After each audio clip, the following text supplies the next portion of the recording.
Hello fellow leggers, you are joining us in London at the Menier Chocolate Factory, where we are seeing the legendary director TREVOR NUNN direct a sold-out production of Fiddler on the Roof. so stick around to find out how many stars And whether it's break a leg or leg it.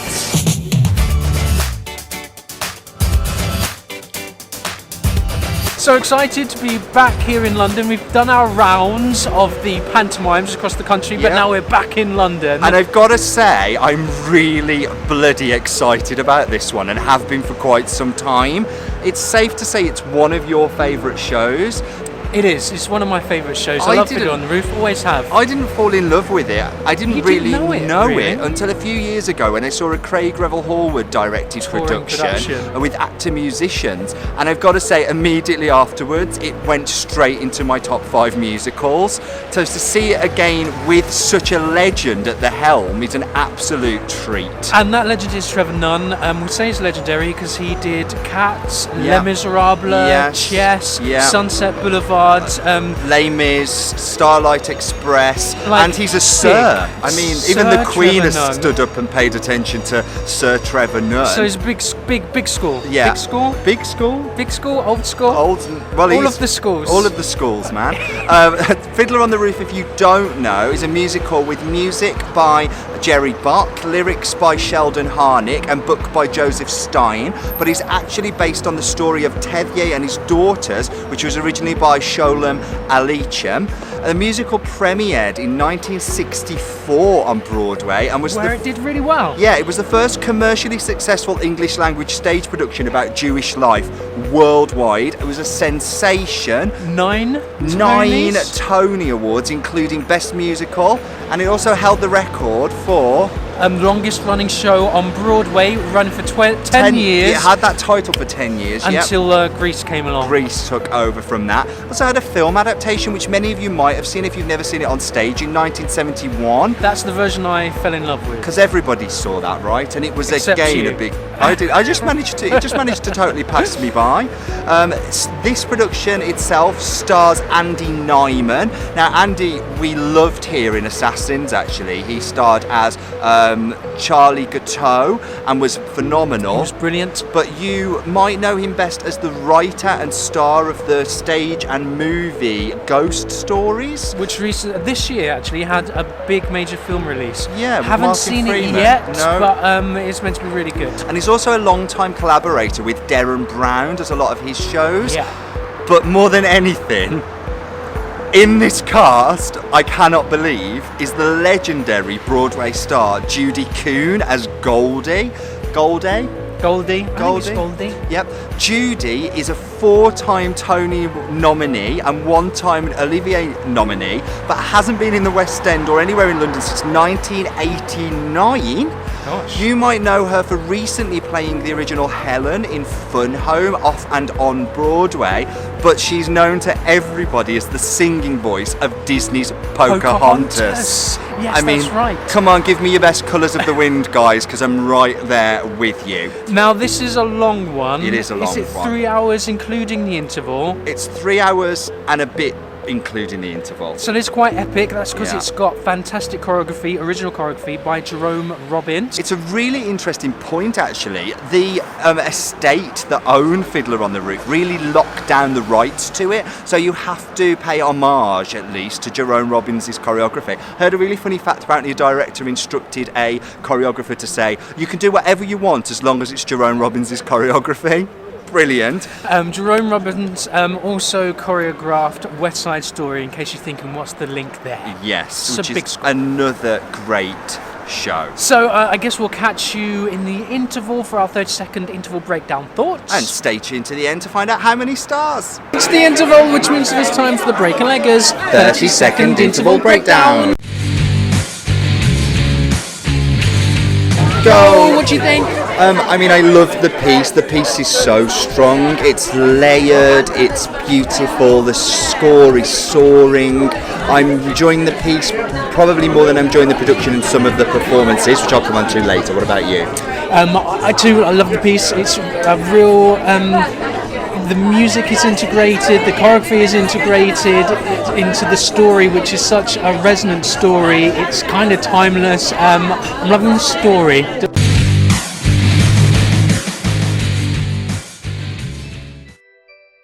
Well, it's 4:20 in the morning, which means it must be the end of Fiddler on the Roof. So, what did you think about that? Is that a very passive-aggressive way of saying it was very long? It is bloody long. I mean, it didn't help that we went up late, so therefore everything was just lengthier, and it's a lengthy show as it is. I mean, I was talking to the lady next to me, and she was like, Making friends? Yeah, she was sort of like, they announced that there was going to be a delay because they were having some issues with the lighting, which were never resolved, unfortunately, but we'll come on to that a little bit later. But she did say, oh God, as long as it is, isn't it? And I said, yeah, it'll be 3 hours, but you know, maybe 4, maybe you've got nowhere to be, have you? You've got a train to catch, have you? So we sort of had a bit of a laugh about that. The first act is the longest act, it's about an hour and 40 minutes. Which is the full length of most shows. It flew, for me, it flew by that first act. There's so much going on.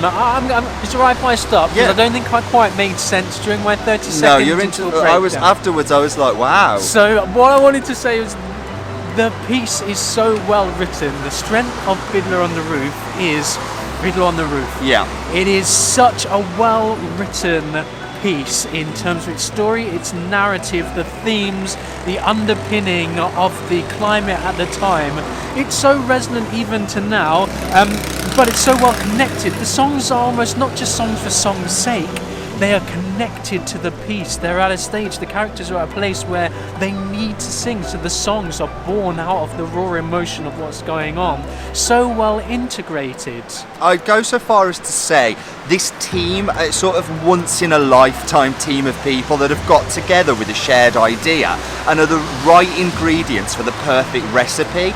They are very much the Lennon and McCartney of the musical theatre genre, in so much as working together, they are more than their individual sum of their parts, and this is the ultimate fruit of that labour. And that crosses through then into the characters, the direction, the choreography, the arrangement of the music itself is just so beautifully born out of the organic, rich mix that is this fantastic, diverse story. And I have to say that I don't know how much credit we can give to the director of this particular production for the strength of those things. Yes, you've got to understand them as a director, but it's given to you. It really is sort of there for the taking. I feel like because of the strength of the book and the score, it doesn't take a huge amount of direction to make this show, and you don't get a lot of free rein, so surely you can't do a lot with it. I mean, correct me if you're wrong. Have you ever been involved in a production of this or directed one? Let me know down below. But I do think that very little work is needed. Well, I still think you need to put the piece together. You still need to make it move. So I think we still need to give credit to the choreographic and directorial team. Yeah, I mean, the piece is great. The choreographer is listed as Jerome Robbins, but someone's got to teach Matt it. Cole has taught them that choreography. And someone's got to embed it into the actors and make it make sense, because they're not just doing the moves, they are living them as the characters. Let's go on to a bit of characters now, and let's talk about some specific actors. Let's start right at the top with Andy Nyman as Tevye. What did you think? Oh, okay, so he's a very different Tevye. He's got very big shoes to fill, because originally I think it was played by Topol, who is such a grand, big, charismatic character who lived that part in many different performances. I'm sure he did it on stage as well as on the film. So the nuances. If you've ever read Patti LuPone's memoir, there's some very interesting stories about him, so do look that up. So that's tricky. However, he brings his own flavour, he brings his own touch. I think he's a very strong actor, and he found his own way through this. There is one criticism, and it's not just about Andy, I think it's across the whole board. I almost felt as if this was directed for a bigger house. and it has larger ambitions. I mean, you can register on the Menier website for news of a transfer, so they obviously have their eye on the prize in that respect. And the problem with that then, for me, in this space, is it was almost too big for this size of the house. Some of the There's 250 seats here. I wanted to be brought in, like almost the Southwark Playhouse balances this really well, where then by bringing it down, we as an audience in this intimate space are then brought into the performances. This was a production. You could pick this up and put this straight into a big West End house, exactly as it is. With the exception of the immersiveness of the set. I mean, that's the only difference. Yeah, the one thing you do get with the Menier is a complete immersive experience.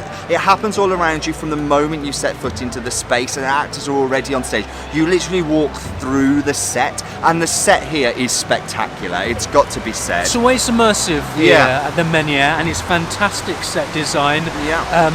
Which is set designed by someone, we'll come to it in a second.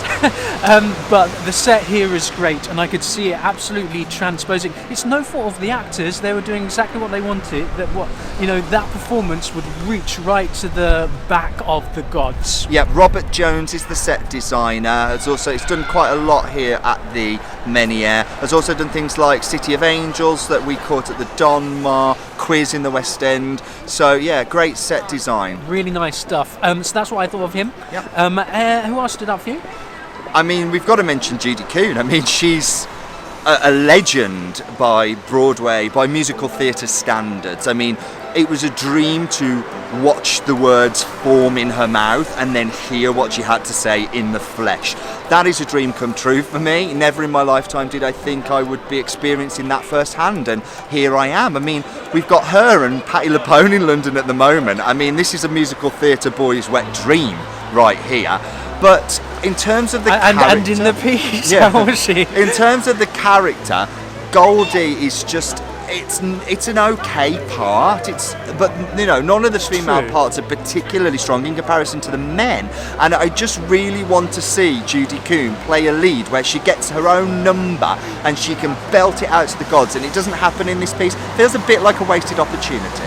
Yeah, I think more of the balance is probably towards the daughters. It's funny, the main character is obviously Tevier, but it is also, the story is about the women in his life and how he has to balance them and what they want and how their dreams and ambitions conflict with what he knows in his place in the world. So I guess we should also talk about the three daughters, because I thought the three daughters were great. Yeah, that's played by Zeitel, Hodel, and Shava. Mr. Loverman, Chava. No, Hava. I think the C is silent. And I'm sorry, my Yiddish is terrible. Do we have the who played them yes, by any chance? So Zeitel was played by Molly Osborne. Yeah, I thought she was great. That it? Yeah, okay. Fantastic. Bringing them out. Hava was played by Kirsty McLaren. I thought she was great. And I think for me the real standout was Harriet Bunton as Hodel. I just love Hodel. Yeah, I absolutely loved her. I think if she hasn't already, she would be a fantastic Cosette in Les Mis. She's got a really bright future ahead of her, and from the moment she came on stage I was captivated by her performance. She drew my eye and kept my attention throughout, and in a cast of about 25 in this, in a tiny space, that's a great achievement as far as I'm concerned. Yeah, and talking of the whole cast was great. A lot is being asked of them. Many of them double up and play many other parts as well throughout the whole piece. There's some fantastic choreography, exactly as he said. Yeah, exactly. So some really nice stuff from the ensemble. I've got to say though, unfortunately, almost a complete lack of diversity within the cast once again. We had there's 25 of them, and we had one person who may be slightly of mixed race. Now, this is a period piece, so it's always going to be difficult, and I did think at one point, could you add diversity to this? So let's start the conversation. What do you reckon? Could you bring diversity to something like this? Should it have diversity in it? In 2018 Britain, should it represent the vast talent that we have and that massive pool within our acting community. Yeah, so I hope so. let us know. What do you think? Let us know. I think I'd also like to mention Joshua Gannon as Mottle. I thought he was great. Which one was Mottle? Was he the Miracle? Tailor's son.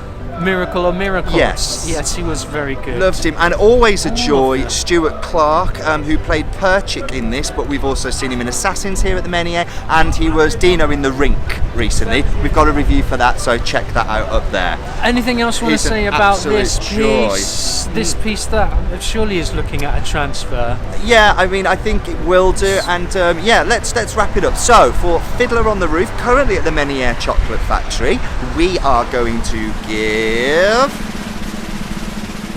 4 stars for this piece. And then, like I say, it is the strength of the piece. It's a fantastic production. Or if you don't know the piece, you'll recognise a lot of the numbers. If I Were a Rich Man, Sunrise, Sunset, and of course, Tradition. It's just a really fantastic story. It's a story that you need to see. It's so resonant. People will feel something. There was a couple of times where I was emotionally moved with it, and the music along with it is so rousing, and it just wrenches your heart. You can't help it. If you've ever questioned your identity, if you've ever wondered where your place in the world is, those themes are right here for you on stage. Come and live them through this piece, and if you do, let us know below what you think. Yes, this is just what we think. Tell us what you think. Comment below. If you like this video, like, subscribe. If you don't dislike it, be something. Don't be nothing. Don't be nothing. We're the Breaker Leggers, and we'll catch you again soon. Bye.